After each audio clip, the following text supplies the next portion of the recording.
working or not? Is it now? Finally, lecture mic. Is that working? Is that okay? Can you hear me? Right. James chapter 2, verses 1 to 5, and then 14 to 18. My brothers and sisters, believers in our glorious Lord Jesus Christ, we must not show favouritism. Suppose a man comes into your meeting wearing a gold ring and fine clothes, and a poor man in filthy old clothes also comes in. If you show special attention to the man wearing fine clothes and say, "Here's a good seat for you," but you say to the poor man, "You stand there, or sit on the floor by my feet," have you not discriminated among yourselves and become judges with evil thoughts? Listen, my dear brothers and sisters, has not God chosen those who are poor in the eyes of the world to be rich in faith and to inherit the kingdom he promised those who love him? Verse 14. What good is it, my brothers and sisters, if someone claims to have faith but has no deeds? Can such faith save them? Suppose a brother or a sister is without clothes and daily food. If one of you says to them, "Go in peace, keep warm and well fed," but does nothing about their physical needs, what good is it? In the same way, faith by itself, if it is not accompanied by action, is dead. But someone will say, "You have faith, I have deeds. Show me your faith without deeds, and I will show you my faith by my deeds."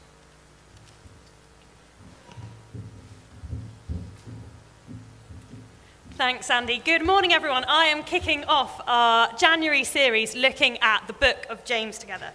But before I get to that, you may or may not know that it is Epiphany Sunday today, which is what would traditionally celebrate the arrival of the Magi with their gifts being brought to Jesus. And it is also, did you know, today only, in fact, the 11th day of Christmas. So we have got 2 more days of celebrating left to go. So got me thinking, quick fire, hands in the air. Are you a tree down pre-New Year kind of a person? Tree down pre-New Year? Yep, a few of you in the room. Tree down post-New Year? Tree still going? Oh, quite a lot of trees still going. Mine was looking really worse for wear and was next level needle shedding, so mine went out the door on New Year's Eve. I take the same approach, though, of definitely keep the 12 days of Christmas going in terms of the consumption of heroes and celebrations until maybe when I go back to work tomorrow, that will end. One more question. Are you, hands up if you'd consider yourself an early riser, a morning person? Hands up if you are not a morning person. To be honest, from serving and working alongside some of you, I know some of the answers to that question, depending on how keen you were for a sunrise service or a 7 a.m. start at carol singing. The reason I asked that, I'll come back to in a second. As it's the new year, obviously there's a lot of talk about New Year's resolutions and those kind of things, and I didn't think I could preach on the 4th of January without talking a bit about this. And I actually think James is a really interesting book to be delving into as we think about this at the start of the new year. I wonder, I won't make you put your hands up for this one, if you're someone who goes really hard on some extreme next level New Year's resolutions, or if you think, I know I'm going to break those by about January the 11th anyway, so I just won't bother. Maybe you're somewhere in the middle. I was reflecting on this, and I was explaining to my husband yesterday, who had managed to completely miss this, lucky him. I don't know if you're familiar with the TikTok trend of videos that show my 5 to 9 before my 9 till 5. Basically, cramming in as much furthering as much wellness activity as you can to those 4 hours before you start your whole working day. You can fit in 2 hours in the gym, 3 hours of meditation and self-reflection. You can meal prep your whole week's food from scratch. if you are only like these fantastic influencers who seem to have a 24-hour period, which is more like a whole week to me. I can tell you what, they certainly weren't potty training a toddler while trying to mainline as many coffees as possible at 5 a.m., which is what I tend to do between 5 and 9 most mornings. And I joke, but my serious gripe with these kind of things, this kind of presentation that we're giving of the kind of lives that we should aspire to and the lives that we could reach if only we were committed enough to improving ourselves, to working hard, to getting up at 3 a.m. to start our 5 to 9 before our 9 to 5, is firstly that it's unattainable for most of us. If you've got caring responsibilities, if you're managing chronic health issues, if you work shifts, if you're desperately trying to find a job, the idea that we all have the same 24 hours in a day is actually just not true. Also, many of these things require like great wealth and promote a kind of rampant consumerism that I don't think is actually very beneficial or helpful to any of us. That's not to say, though, I'm going to turn this off, that there's not a real place for reflection and goal setting and making the most of these kind of pivots in the year, these moments of opportunity, to grab hold of those and to think about having a bit of a reset, to think about what kind of habits or new things we might want to put in place as the year ahead. So I'm not entirely dismissive of the idea of New Year's resolutions, but I will not be starting some kind of wellness 5 to 9. Anyway, what does all of this have to do with the book of James? Well, I wonder if all that chat of lofty New Year's resolutions and clean slates and lofty goals that don't fit in with your life just makes you feel a bit tired. Maybe in the freshness of the new year, we forget that 2026 doesn't mean that we don't carry with us the things from 2025. A really hard time at work, a bereavement, an ongoing investigation into a health issue. Those things just don't go away as midnight chimes on January the 1st. And then you come and sit in church the first Sunday of 2026, and you get this. What good is it, my brothers and sisters, if someone claims to have faith but no deeds? Can such faith save them? In the same way, faith by itself, if not accompanied by action, is dead. You have faith, I have deeds. And maybe you just internally groan a bit, as it feels like another weight is being put on you. Another thing to add to the list of to-do lists. Oh, make sure that my deeds are up to scratch, and I'll add that to the list to check off. And yet, I'll come back to this. James is quite direct and quite clear about this call. He's not beating about the bush with his words. So what is James getting at? And how do we live as faithful people? What does faithful living look like for us in London in 2026? Let's look a bit more at James. James writes this really short, punchy letter in the New Testament. It's a very challenging read in content, but it's very practical, and it's only 5 chapters, so do give it a go, give it a read. James is quite often referred to as what's known as a universal letter. He's writing to a big group of people, to the scattered Jewish Christians across quite a wide area, whereas lots of other books we read in the New Testament are maybe written to a person or a church community specifically. The book of James also always reminds me of my dad, because he maybe used some more choice words like this. He was like, James is great because it encourages people to get up and actually do something. I think he spent quite a bit of time in churches that were embroiled in internal politicking and not really doing very much else. And so to him, this kind of rallying cry that James has was a real kind of spark and an inspiration. James lays out throughout the book these kind of practical calls for a faithful life, covering wide themes from handling temptation, listening well, using our words for healing and not hurt, avoiding favoritism, submission, wisdom, how to avoid boasting, how to be patient, and more. He gets to the practical heart of the issue that communities were facing. But James has also been a hotly debated book by theologians for centuries. Martin Luther, the German priest and theologian who spearheaded the Protestant Reformation in the 1500s, famously called it an epistle of straw, as he felt James lacked the foundational theology and went against, he felt, Paul's theology and the doctrine that Luther developed of grace by faith alone. Theologians have also tried to claim that James has no theology, calling his book a random collection of bits of wisdom and ethics, but without theology at the heart of them. But James is not trying to lay out some kind of systematic theology. That's not the point. That's not what he was there to do. It doesn't mean he doesn't have theology. It's just that his theology is presupposed. It's there, it's underlying everything that he's saying. He doesn't have to lay it out step by step out loud because he was speaking to communities who knew the practices, who knew the history. And so he's speaking to specific issues. A few years ago, Steve, Chalk, at the marking of 500 years since Luther famously nailed his 95 theses to the door of a church, proposed 95 questions and spent a long time. How long was it, Steve, in the end? 2.5 years?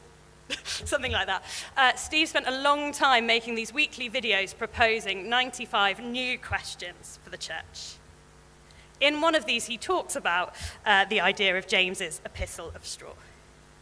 And he talks about the assumption that Paul's view, Luther's assumption, that Paul's view that first century Judaism was the same as Luther's view of 16th century Catholicism. But Paul never questioned that the idea of good works was an important thing. In his writings, he is challenging the ideas that boundary markers have been put in place and used as stumbling blocks. But Paul talks a lot about practice and of works and of good deeds, as well as of faith. And it's because of this the Jewish people at the time already knew that they were saved, that they weren't saved by their works, but were saved by grace in God. They knew deeply through their history, through their communities, through their legacies, through what God was doing, that they were people who were saved by the grace of God. They were already in. They were already loved. They were already accepted. And so Paul is often addressing the Jewish tendency at the time to rely on obedience to the law and is highlighting the importance of faith and grace.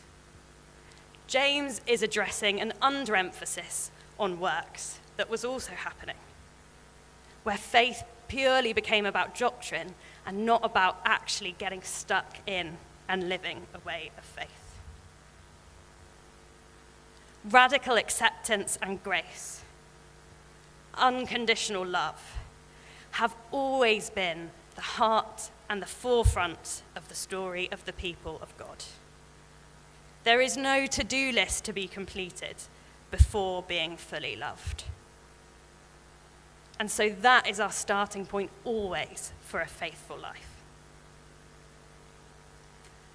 But I think if we let that kind of love and acceptance sink in and live within us, we can't help but let that overflow from us, to want to live that truth, to share it with others, to shout the good news, and to make it a reality in the lives of our friends and families, our neighbors, our community, our world. Faith, I think, without works is dead because the overflow of a faith alive with love and grace is one that can see Christ in the poor and the stranger and the overlooked, who can bring justice and hope and peace. Paul, in the book of Galatians, talking in a different context, talks about the only thing that counts is faith expressing itself through love. Faith expressing itself through love. And James's letter, written to these dispersed tribes, many of them are likely to be in oppressed conditions, living in poverty, being exploited by wealthy landowners and the rich who scorn and look down on their faith. James is writing to encourage them in the midst of their struggles. Liberation theologians often hold up the writing of James for its clear critique of wealth. Elsa Tamez, the Mexican liberation theologian, says that if the letter of James was sent to Christian communities by certain countries that suffer violence from exploitation, it would very possibly be intercepted by government security agencies. The document would be branded as subversive. The document would be branded as subversive. Because this letter reminds us yet again of the powerful message of faith expressing itself in love, that it is good news to the poor and to the overlooked. Faith in action pays attention to those who get ignored, to those who have little or nothing. It resists the allure of the rich and the powerful, and it seeks justice, to show love in real, tangible, practical ways. But I don't think it's about piling on an ever-increasing burden, to having to fill our 5 to 9 before our 9 to 5 with good deeds. I think it's about our posture, the way that we carry ourselves through every step of our life, to allow love to be at work as we carry ourselves as people of faith and people who are dearly loved. And I think what we so often forget when we read texts like James is we really individualize them. We think this is talking at me and about what I must do. That we're not meant to do this on our own. James is talking to whole communities of people. James's letter speaks to habits that will impact whole communities. How to welcome the poor, how to have wisdom, how to live in peace. Theologian Borkman says this: James's way is neither merely transformation of individuals, nor just change in the structures of dominant society, but the formation of a countercultural community which lives our alternative social and economic relations in advance of the coming of the kingdom. A call to the formation of countercultural community. And so our faith at work, our actions, our deeds, are supposed to be held together in community as a collective responsibility. Mutual accountability, care, encouragement, collective action should surely be at the heart of our lives. And while I think the calling of faith is not meant to be one of burden for already weary people, I also think it's not a calling of comfort. It's not a calling to always take the easiest road or to try and live the easiest life. There is hard work to be done. There are battles to fight. There are big things that we are hoping and dreaming for in this community in 2026 that won't be done without us taking action as a community in living that call together. Here are a few things we want to do this year. My arms are too wavy to have that so close to me. There are a few things that we'd love to do this year that we'd love to see changed in this community. One is we're going to be kicking off a campaign in the new year. Lots of people in this community struggle with the recovery of council tax debt using bailiffs, who often use very exploitative means, racking up payment after payment after payment on an already unmanageable debt. There is precedent in other areas in London and across the country where use of bailiffs is stopped and instead replaced with a more community-based, supportive approach to working with people, supporting people alongside their debt. We're going to be campaigning this year for Lambeth Council to stop using bailiffs for the recovery of council tax debt and instead to take on one of these community approaches. We've got local engagement officer Chloe, who's absolutely brilliant, and we'll be getting her along to chat to you about how you can get involved. But that's something that we know will make a material difference to the economic realities of our community here in Waterloo. We're hoping many of you will have seen the newsagents over the road that's covered in graffiti. It's been closed, in fact, since 2017. This year we are going to, I'm gonna say it boldly, take on that shop front. We're really hopeful that we're going to be able to get that, and we're going to turn it into some kind of community shop where people can access low-cost, good quality food. So if you'd like to hear more about that, come and chat to me, come and chat to Dick and Di, who aren't here today. We're going to be working on that together this year. We really want this year a bunch of you gathered together to talk about housing earlier on in 2025. There's some opportunities coming through the Mayor of London and some other future opportunities. We'd love to find a piece of land in this local area and to really be able to make some progress in creating some affordable, genuinely affordable, well-managed housing in this local area. It's a big dream. All of these are big dreams to lesser or greater degrees. There's hard work to be done, and there are battles to fight. But I think with us all rallying together, there's something we can do. We also want to think about what depth we can bring to this church community.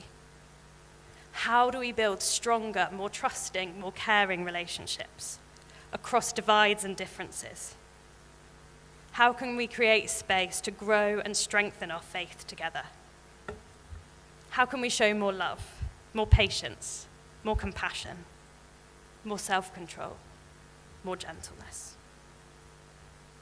And I really believe that church can be a place of both sanctuary and driving force. There's enough space if we carry one another to dream big, to do big things, to work really hard in building the kingdom of God here in Waterloo.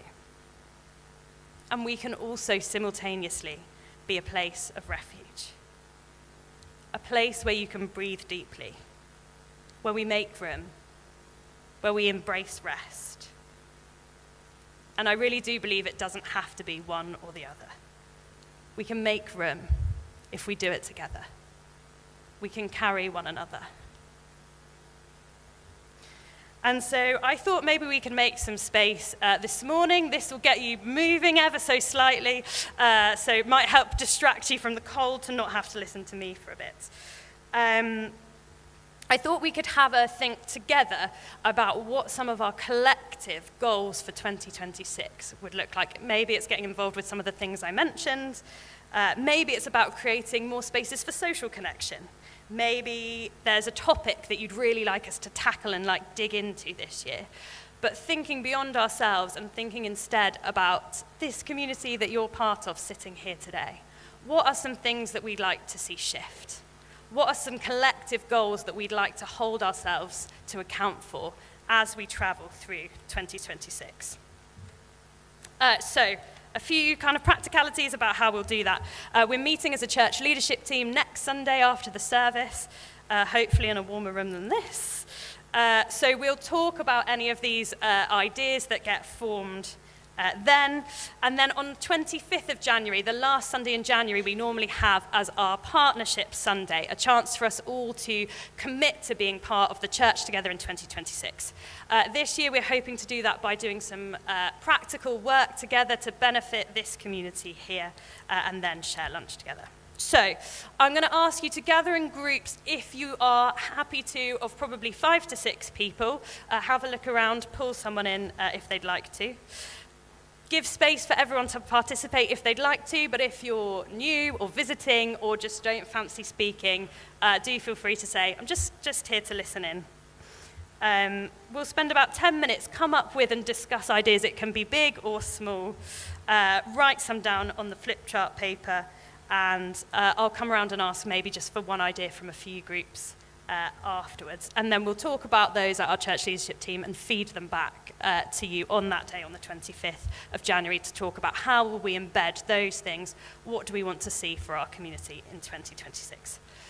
I'll put some music on in the background, so if anyone really would just prefer to sit on their own, you're very welcome to. And there's also going to be a QR code on the screen. So if anyone's not good at thinking in the moment, you can give that a scan and submit your ideas there. So we'll pop some music on in the background and gather into some groups and then send one person down to grab some flip chart paper. That can be the coldest person in your group who needs to walk down the stairs.